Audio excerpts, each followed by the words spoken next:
John Kennedy kicked off Jimmy Kimmel's show after heated clash. The Jimmy Kimmel Live studio in Los Angeles buzzed with anticipation, a vibrant hum of energy pulsing through the packed audience as the house lights dimmed and the iconic theme music blared through the speakers.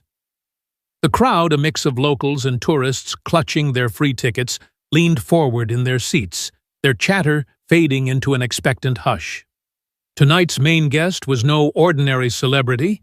He was John Kennedy, the seasoned U.S. Senator from Louisiana, a man known for his sharp wit and unyielding principles. Kennedy had agreed to appear on the show to promote a new community initiative, a grassroots effort aimed at supporting small businesses in rural areas, a cause close to his heart. The senator, with his distinctive Southern drawl and no-nonsense demeanor, was a rare booking for a late-night talk show, and the producers knew they had a chance to make waves. Backstage, the atmosphere was less celebratory, crackling with an undercurrent of tension that only a few could sense. Kennedy's longtime aide, Ellen, a sharp-eyed woman with a knack for reading situations, paced near the green room, her heels clicking against the polished floor. She'd been with Kennedy for years, navigating the chaos of political campaigns and media circuses, and she knew her boss better than most. Earlier that day, she'd pulled aside the show's lead producer, a wiry man named Greg, and laid down the law in her calm but firm tone. "Don't try to make him a punchline," she'd said, her eyes locked on Greg's. "He's here to talk about the initiative, not to play your games."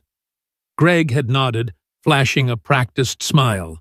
But Ellen caught the glint in his eye, the kind that screamed he was already plotting a viral moment. She knew the type, producers who saw guests as props, not people, and she'd warned Kennedy on the drive over. "They're gonna try something." "John," she'd said, glancing at him in the rearview mirror. Kennedy, staring out the window at the neon blur of Hollywood Boulevard, had only grunted, his fingers tapping lightly on his knee, a subtle sign he was already sizing up the battlefield. Inside the green room, Kennedy sat alone, a stark contrast to the glitzy chaos just beyond the door. The room was a standard talk show setup: plush couch, a tray of bottled water and snacks, a flat-screen monitor playing the live feed of the show. Kennedy, dressed in a crisp navy suit with a red tie, nursed a black coffee, his posture relaxed but alert, like a hunter waiting for the first rustle in the brush. On the monitor, Jimmy Kimmel was in top form, his monologue slicing through the latest headlines with razor-sharp quips that had the audience roaring. A joke about a pop star's latest meltdown landed particularly well, the crowd erupting in laughter as Jimmy grinned and adjusted his tie. Kennedy's expression didn't shift, his hazel eyes fixed on the screen, studying Kimmel's rhythm, the way he worked the room. Ellen, slipping into the green room to check on him, caught the look and knew what it meant. "They're gonna push you," she muttered, adjusting her earpiece. Kennedy gave a slight nod, setting his coffee down with a deliberate clink. "Let 'em try," he said, his voice low, carrying the weight of a man who'd faced tougher opponents than a talk show host. The stage manager, a young woman with a clipboard and a nervous smile, poked her head in. "5 minutes, Senator," she said, her voice chipper but strained. Kennedy rose, straightening his jacket, his movements slow and deliberate, exuding a quiet authority that filled the room. Ellen followed him to the curtain, her mind racing through the briefing she'd given him earlier. She'd studied Kimmel's show, knew his tendency to lean into humor at the expense of substance, especially with guests who didn't fit the Hollywood mold. Kennedy wasn't here to banter about viral memes or play along with some scripted skit he'd made that clear to everyone from his team to the producers. But Ellen had seen the rundown, a flimsy sheet of paper Greg had reluctantly shared, and it included a segment labeled "Fun with the Senator," complete with a prop she hadn't been allowed to see. Her stomach twisted at the thought. "Stick to the initiative," she whispered as they reached the edge of the stage. Kennedy didn't respond, but the corner of his mouth twitched, a fleeting sign he'd heard her. The studio was a different world, a dazzling assault of lights and sound that could disorient even the most seasoned performer. The audience, warmed up by a comedian during the pre-show, was primed for a spectacle, their energy a tangible force that seemed to press against the stage. Jimmy, seated behind his sleek desk, was wrapping up a bit about a new reality show, Flop, his delivery smooth, effortless, the crowd eating it up. He shifted gears seamlessly, his voice rising with excitement as he introduced the night's guest. Ladies and gentlemen, he's a U.S. Senator from Louisiana, here to talk about a new community initiative. Please welcome John Kennedy. The band, a tight ensemble, led by Cleto and the Cletones, launched into a lively riff heavy on brass, evoking a southern vibe that felt just shy of caricature. The crowd erupted, clapping and cheering. As Kennedy stepped through the curtain, his stride measured, his face composed but unreadable.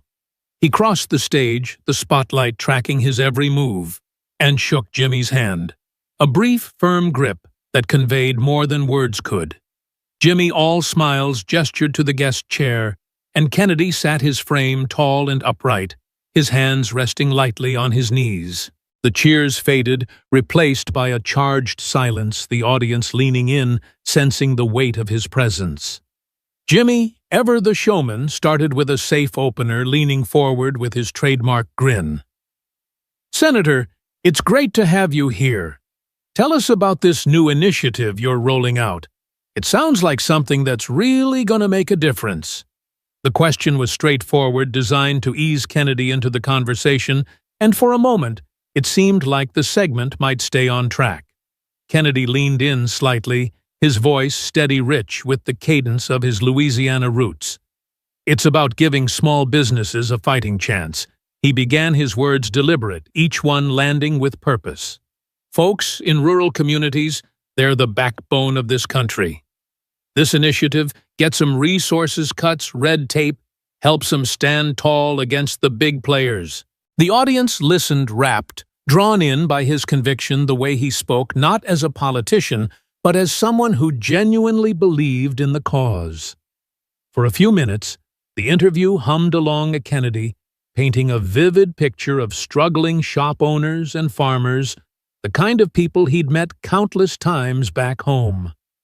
Jimmy nodded, asking follow-up questions about the initiative's funding and scope. His tone engaged but laced with the faintest hint of impatience. The producers watching from the control booth were already itching for something juicier, something that would trend on social media by morning. Greg, headset on, whispered to his assistant, "We need to spice this up." The plan was already in motion, a light-hearted bit designed to humanize Kennedy as Greg had pitched it to the team. Ellen, stationed in the wings, caught a glimpse of a stagehand slipping something behind Jimmy's desk, and her jaw tightened. She couldn't see what it was, but she knew it wasn't part of the approved rundown. On stage, Jimmy sensed the moment slipping into earnest territory and decided to pivot. "So, Senator," he said, his grin widening, "you're out there fighting for the little guy, which is awesome. But let's have some fun. Do you ever get a chance to kick back, maybe tell a few stories from the campaign trail?" The question was a soft lob meant to steer Kennedy toward a lighter anecdote, but the shift in tone was palpable. Kennedy's eyes narrowed just a fraction, a flicker of wariness crossing his face. He leaned back slightly, his fingers drumming once on his knee, the same subtle tick Ellen had noticed earlier. "I'm here to talk about the work," he said, his voice still calm but edged with a warning. "Folks don't need stories, they need solutions." The audience stirred, a mix of murmurs and scattered claps, some appreciating his focus, others craving the entertainment Jimmy was fishing for. Jimmy, undeterred, pressed on his smile, unwavering. "Come on, Senator, give us something. You've been in politics a long time. Bet you've got a funny moment or two." The crowd chuckled, egging him on, but Kennedy didn't bite. "Funny's not what keeps communities alive," he said, his tone sharper now, cutting through the studio's hum. The laughter faded, replaced by an uneasy tension, the kind that makes your skin prickle. Ellen, watching from the sidelines, muttered under her breath, "Here we go." She knew that tone, had heard it in countless meetings, when Kennedy sensed someone trying to pull him off course. Jimmy, oblivious to the shift, leaned forward, reaching for a prop hidden behind his desk. A bright red campaign hat with a cartoonish logo, part of the fun, with the senator, bit the producers had cooked up. "All right, Senator, let's try this," Jimmy said, holding up the hat with a theatrical flourish. "How about you pop this on? Give us your best campaign speech." The audience laughed, clapping, some shouting encouragement caught up in the moment.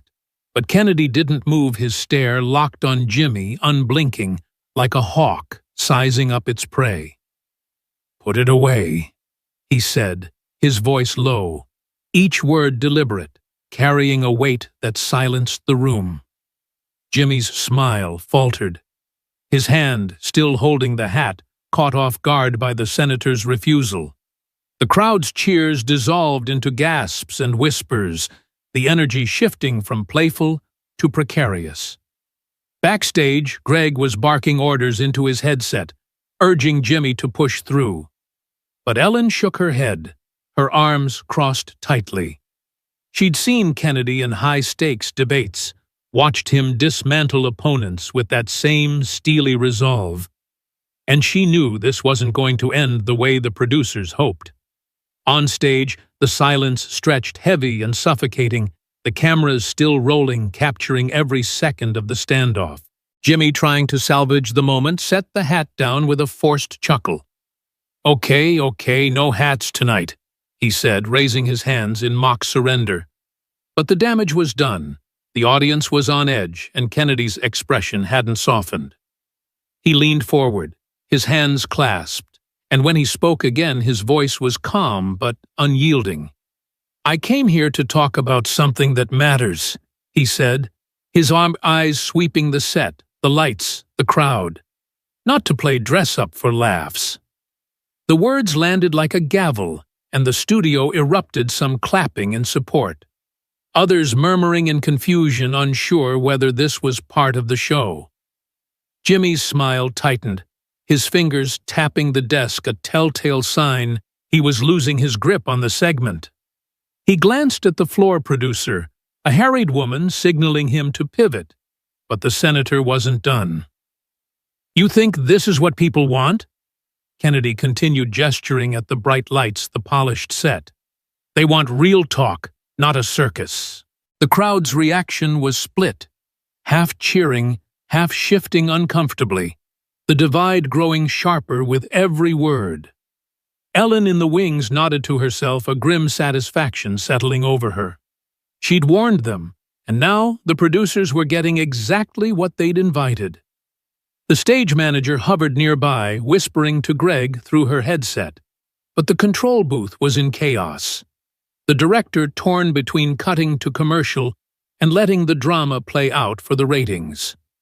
On stage, Jimmy tried to steer back to the initiative, asking a rushed question about its timeline, but Kennedy's stare didn't waver, and the air felt charged, like the moment before a storm breaks. The Jimmy Kimmel Live studio, once a beacon of light-hearted fun, was now a powder keg, and John Kennedy was holding the match. The Jimmy Kimmel Live studio, still reeling from the tense standoff in the opening segment, crackled with a restless energy as the cameras stayed trained on John Kennedy and Jimmy Kimmel. The audience, a mix of die-hard fans and curious onlookers, shifted in their seats, their murmurs a low hum that pulsed through the brightly lit set. Senator Kennedy sat upright in the guest chair, his navy suit crisp, his hands resting lightly on his knees, but his eyes, sharp and unyielding, never left Jimmy. The red campaign hat, now discarded on the desk, sat like a silent taunt. Reminder of the misstep that had shifted the interview from cordial to combustible. Jimmy, his smile strained but still plastered on, leaned forward, trying to reset the mood. "All right, Senator, let's get back to it," he said, his voice a touch too bright, like a man trying to steer a runaway train back onto the tracks. The crowd chuckled nervously, sensing the undercurrent of tension, their phones already out, some recording, others tweeting snippets of the clash. Backstage, Kennedy's aide Ellen stood in the wings, her arms crossed, her jaw tight. She'd seen the senator in high-pressure situations, before town halls, Senate hearings, but this was different. The glitz of Hollywood, the pressure of live TV, and Jimmy's relentless push for entertainment were a volatile mix, and she knew Kennedy wasn't here to play along. In the control booth, producer Greg was barking orders, his headset crackling. "Keep it rolling, but Jimmy, lighten it up," he hissed, his eyes glued to the monitors.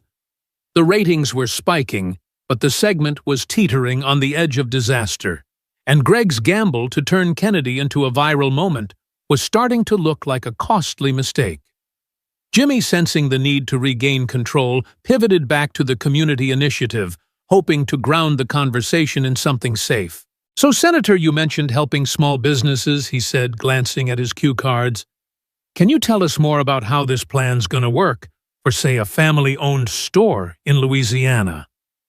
It was a solid question, one that played to Kennedy's strengths, and for a moment, it seemed like the interview might stabilize.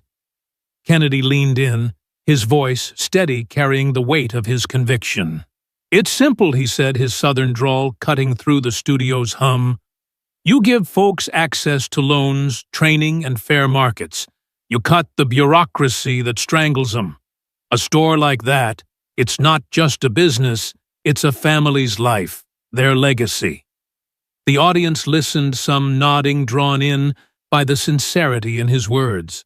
A few clapped their support genuine, but the room remained divided, with others still buzzing from the earlier clash, craving more drama.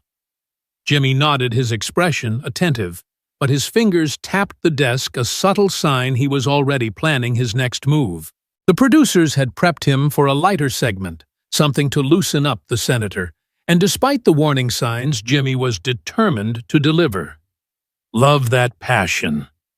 Senator Jimmy said, his grin widening as he shifted gears. "But let's have a little fun with this. You're out there fighting for these businesses. Ever thought about running one yourself? Maybe a lemonade stand?" The crowd laughed, the suggestion absurd but playful, meant to coax Kennedy into a humorous riff. But Kennedy's expression didn't budge, his eyes narrowing slightly, a flicker of irritation crossing his face. "I'm not here to play make-believe," he said, his voice low but firm, each word deliberate. "Those families aren't selling lemonade.